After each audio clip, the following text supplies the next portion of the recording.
Hey, what is up people? This is Johnny and today we're going to do a theory on the creation of fairy type Pokemon and the splitting of the timelines in the video games. We have a special guest today, IPokeShuckles. Hey guys, Ips here. This theory was created by Agent Raven. Let's get right into the theory. Before we get into this theory, I want to clear up something. Zinnia's monologue mentions that there are two different main series Pokemon timelines, one with Mega Evolutions and one without them. Many assume that AZ fired the ultimate weapon that caused the split of the universe. However, if you pay attention to Zinnia's monologue, it disapproves that AZ is responsible. Zinnia says a world where maybe the evolution of Pokemon took a slightly different path, where Mega Evolution is unknown. A world where that war 3,000 years ago never happened. A world where the ultimate weapon was never even built. This would prove that the ultimate weapon was only built in the Mega timeline and the AZ firing it did not cause the split of the timelines. We have no event at this point what caused the timelines to split, or even if the timelines were ever connected to each other. The farthest in Pokemon history we can go back is to the Great Kalos Wars. Now let's switch to IPokeShuckles.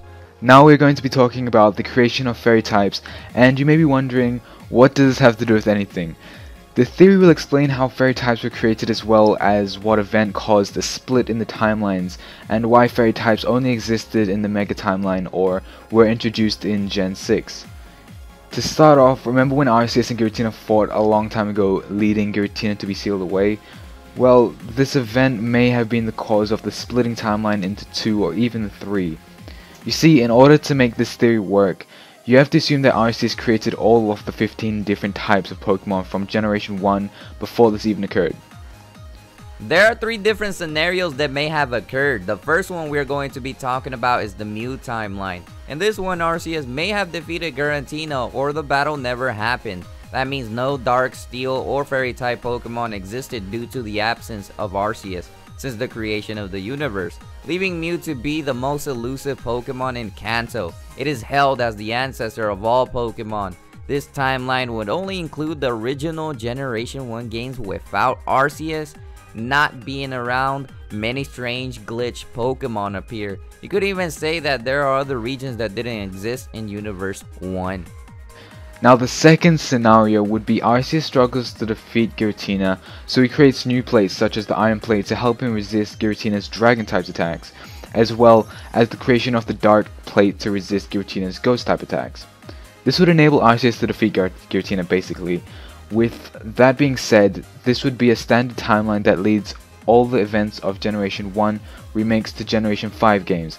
These 2 plates also lead to the creation of new Pokemon. For the final scenario, the Dark and Iron Plates are still created, but they are not enough to beat Giratina. So Arceus makes the decision to create one more plate, and that is the Fairy type plate. It will make Arceus immune to Dragon type attacks. This will allow Arceus to win against Giratina. This is the Mega Evolution timeline. All 3 new types exist in Dark, Steel, and Fairy type. This timeline could possibly include the events of Generation 6 as well as the ORAS and Pokemon Origins events.